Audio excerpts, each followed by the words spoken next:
We are the communities that we represent. I mean, how can we get more involved in our communities? So again, my hope is that bank leadership would not see it as duty as much as they see it as delight.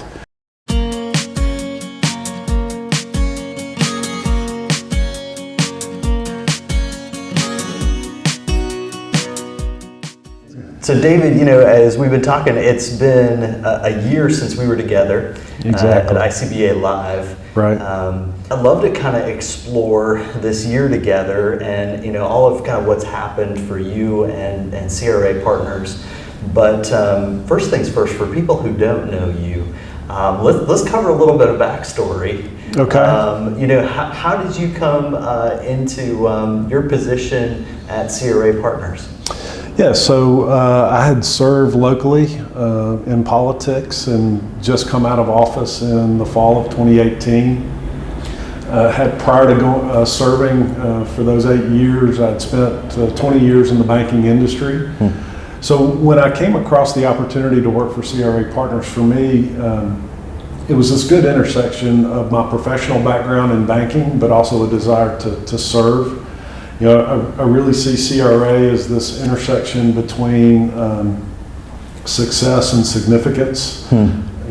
We all want to be successful in our day-to-day lives and in our businesses so that they're sustainable, but I think it's also equally important that we're significant in the eyes of others in terms of our local impact and what we do in terms of serving our communities. So, like I said, I'd just come out of office in the fall of 2018. This opportunity to lead this organization had become available earlier in 2018. They were in the process of a search for a CEO and a president.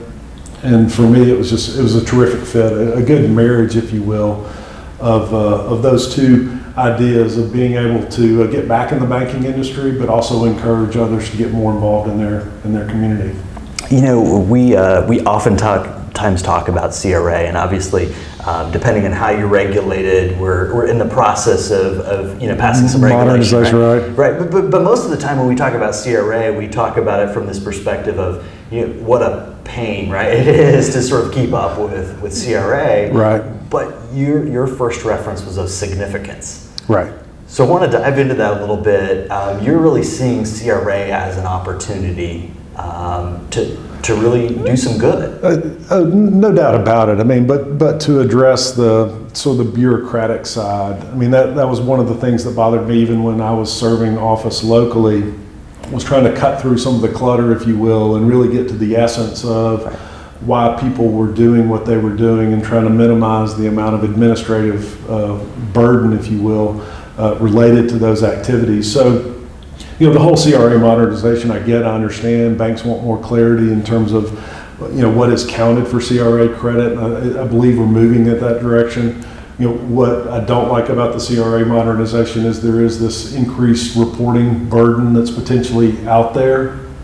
But at the end of the day, my hope is that it does not discourage a bank from really taking on this role. And that's what I love about working with community banks. I mean, we've heard it during this convention and ICBA Connect, and Magic Johnson talked about it, in his segment yesterday, was just this fact of, we are the communities that we represent. I mean, how can we get more involved in our communities? So again, my hope is that bank leadership would not see it as duty as much as they see it as delight, that it's something that they want to do. And I think it has a lot to do with the culture within the bank. As a leader within my own organization and at other organizations, I think it's up to senior management to set the tone or the culture for the particular institution. So it's really a joy to work with community banks who really buy into that culture, that they want to get involved in their communities. And see it permeate throughout the whole institution. Yeah, I think I completely agree with you. It's really encouraging to see the banks that sort of understand you use the word delight component, and I think that delight within those communities is recognized when we see the great work that they're doing. Right. So, what sort of, when we looked at this area of CRA and modernization, 2020 sort of hits, and for a lot of community banks, it sort of just shifted everything that they were doing, maybe thinking about CRA. Right. So how did you come into intersect? You sort of got back from ICBA Live last year, right, and went right into it. What happened in there to how did you start to interact with this shift? Yeah, well, I mean, I think it's maybe sometimes overused in light of the pandemic and what we all experienced in 2020. But everyone had to adapt or pivot, if you will, and so I mean, we had to look at. How do we do what we do? Our mandate and our foundation is focused really on serving two missions. The primary mission is the protection of seniors in local communities. So we reach out to community banks, ask them to sponsor our program within a nursing home facility within their local community. We go in and implement that particular program at that senior housing facility, that nursing home. The second part of our mandate is we want those activities to earn CRA credit, for the sponsoring bank. So, when we looked at 2020, we were really to some degree in the crosshairs of the pandemic. Banks were focused on PPP, and as one who's married to a small business owner, what the community banks did in the area of the payroll protection program was terrific. And I think unparalleled in modern history in terms of the impact that community banks made in the eyes of local business and keeping the grease and the gears going of local economies. On the other side, the other crosshair was we were focused on PPE, the nursing homes and the seniors that we serve, those administrators. Again, I don't think it can be too overused or diluted, but they're healthcare heroes. I mean, they are folks that are showing up every day, doing the things that many of us don't want to do in terms of caregiving for seniors, whether that's, bathing, feeding, just, daily living activities, if you will, within those senior facilities. But they were now doing it in an environment with increased pressure and increased scrutiny.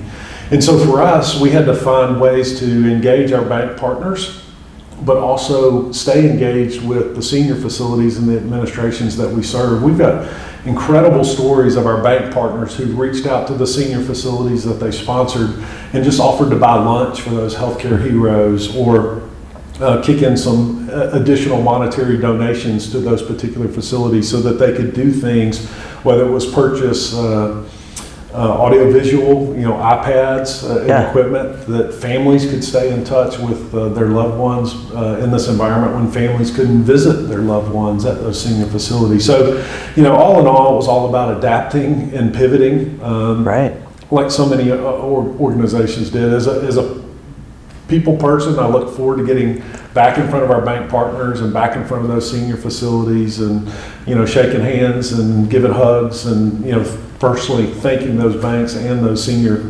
administrators for the work that they do. Well, the work that you're doing in long-term care facilities especially, I mean, this was sort of the most vulnerable aspect affected in the COVID crisis.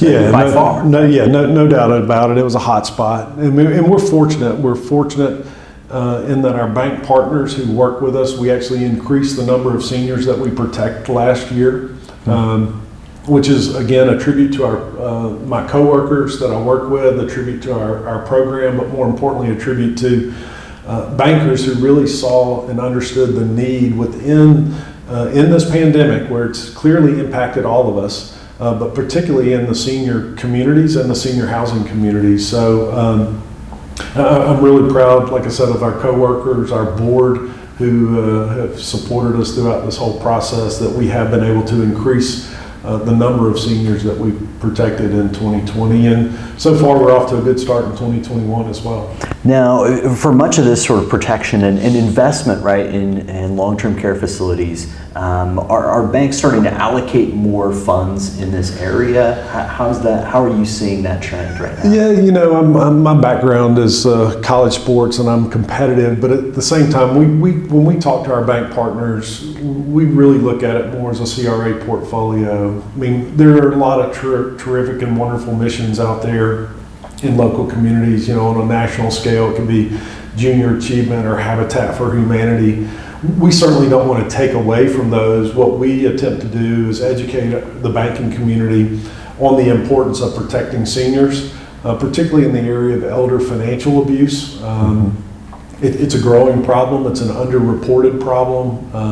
But whether it's the grandparent scams, I think what we've found as we've talked to bankers, many of them have personal stories where they have a loved one or someone that they're really close to has been personally impacted by elder financial abuse. So what can we do to educate the healthcare community and the banking community on the importance of protecting seniors, and particularly the area of elder financial abuse? But as we kind of think through, your competitive nature and wanting to help with such a drive, I think it's compelling to see that the way that you're trying to pursue those relationships.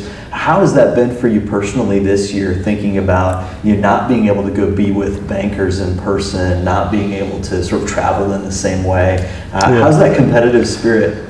Well, I mean, the competitive spirit's still there. Again, I mean, it's just one of those things that you have to adapt and kind of refocus your energies in a productive manner. And so focusing my team in terms of the importance of our mission of protecting seniors, the challenge of these important, I shouldn't describe them as distractions, but PPP, which was extremely, and PPE.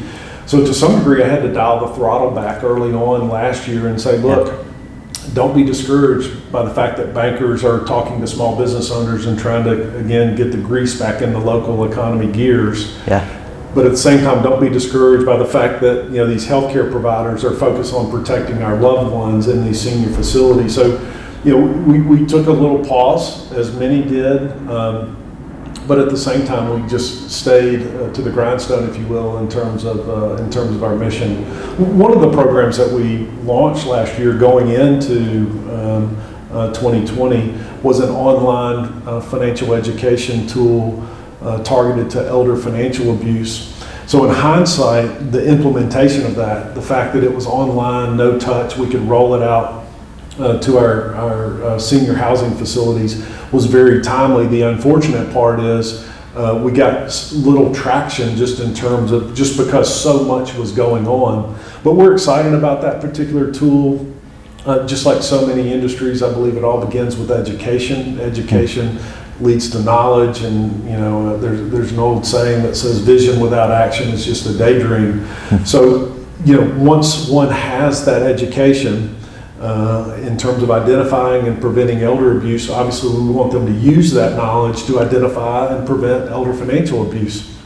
So we're excited about 2021. We're excited about where we're positioned, working more closely with community banks, and again, sort of continuing this message, because the bankers understand the importance of this merger between success and significance. Right. The success aspect is the financial statement. It's the quarterly report to your board of directors and your shareholders. And the significance part, I usually say, is what somebody says about you at your funeral, the impact that you made on someone's life that really was unknown to maybe your peers and your coworkers, just whether, again, it was junior achievement or mentoring a child or getting involved in the life of a senior who's lonely and in a senior facility and needs some form of, just companionship in terms of being able to talk to somebody and there at that senior facility. So.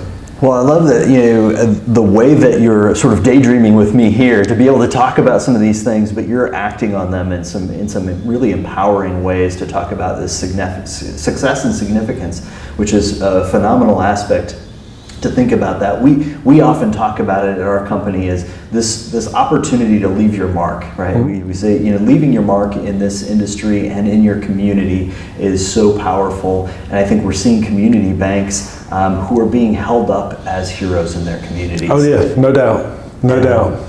Just like those healthcare providers, they're starting to be rewarded because of their quick actions on PPP, because of those quick actions. And now I think you're incredibly positioned to help in some meaningful ways as we sort of turn this light and say a lot of elders were in a really tough spot in 2020. So right. I love the spot that you're in. Yeah. So. Anything else that you want to share about kind of going forward in 2021 as you sort of daydream about what's next that you're going to take action on? Yeah, no, I mean, we're like I said, we're grateful for our existing bank partners who partnered with us. We have, over 200 bank partners all across the country. They sponsor 700 senior facilities across the country, protecting 100,000 seniors who reside in those senior facilities. So we're extremely grateful for the work. There's more work to be done. I mean, the senior population, along with the Gen X population, is one of the fastest growing segments of our demographics. 10,000 seniors 10,000 Americans turn 65 every day. So there's an increasing need, if you will, within the senior population. I know the fintech and all the mobile banking are exciting and really appeal to that younger generation. But let's not forget about this older generation that's out there that really paved the way in terms of many things, in terms of where we are as a nation, and let's just continue to work with them and protect them as we go forward. Well, David, I appreciate getting to be with you today. Likewise, thank you. Such a great model for community banks, and I wish you well in 2021. Yeah, thank you very much. We appreciate it.